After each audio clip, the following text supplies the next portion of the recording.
প্রধানমন্ত্রী, মুখ্যমন্ত্রী বা কোনো মন্ত্রীকে 5 বছর বা তার বেশি সাজার বিধান সম্পন্ন কোনো অপরাধে 30 দিনের জন্য গ্রেপ্তার বা আটক রাখা হলে পদত্যাগ করতে হবে সংশ্লিষ্ট মন্ত্রীকে। বুধবার লোকসভায় এই সম্পর্কিত 3টি বিল পেশ করেন স্বরাষ্ট্রমন্ত্রী অমিত শাহ। 3টি বিলের বিরুদ্ধেই প্রচন্ড হট্টগোল হয় লোকসভায়। 3টি বিলই প্রত্যাহারের দাবি জানায় বিরোধীরা। স্বরাষ্ট্রমন্ত্রীর দিকে কাগজের বলও ছুঁড়ে মারে বিরোধীরা। একে বিরোধী মুখ্যমন্ত্রীদের পদ থেকে সরানোর ষড়যন্ত্র বলে অভিযোগ করে বিরোধীরা। বিলগুলিকে ন্যায় বিচার বিরোধী, সংবিধান বিরোধী বলে অভিহিত করে কংগ্রেস, এআইএমএআই, সমাজবাদী পার্টি, তৃণমূল কংগ্রেস। শেষ পর্যন্ত বিরোধী দলের প্রতিবাদের মুখে বিলগুলিকে যৌথ সংসদীয় কমিটিতে পাঠানোর প্রস্তাব রাখে সরকার পক্ষ।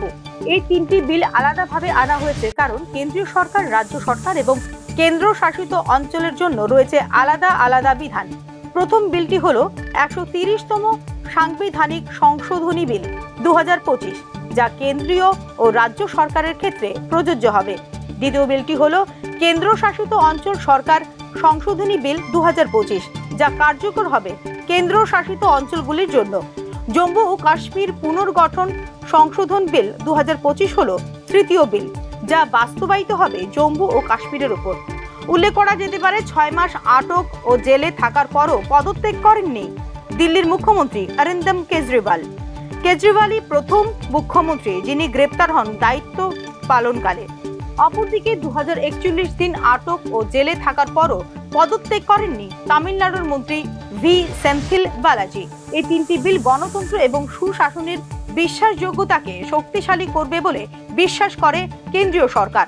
এখনো পর্যন্ত সংবিধানের অধীনে কেবল দোষী সাব্যস্ত জনপ্রতিনিধিদেরই অপসারণ করা যেত পদ থেকে। সাংবিধানিক পদে অধিষ্ঠিত নেতাদের অপসারণের বিষয়ে বিদ্যমান আইনে নেই কোনো স্পষ্ট বিধান। তবে এই নিয়ে জোর বিতর্ক সৃষ্টি হয়েছে আইন ও রাজনৈতিক মহলে। Bureau report, news now.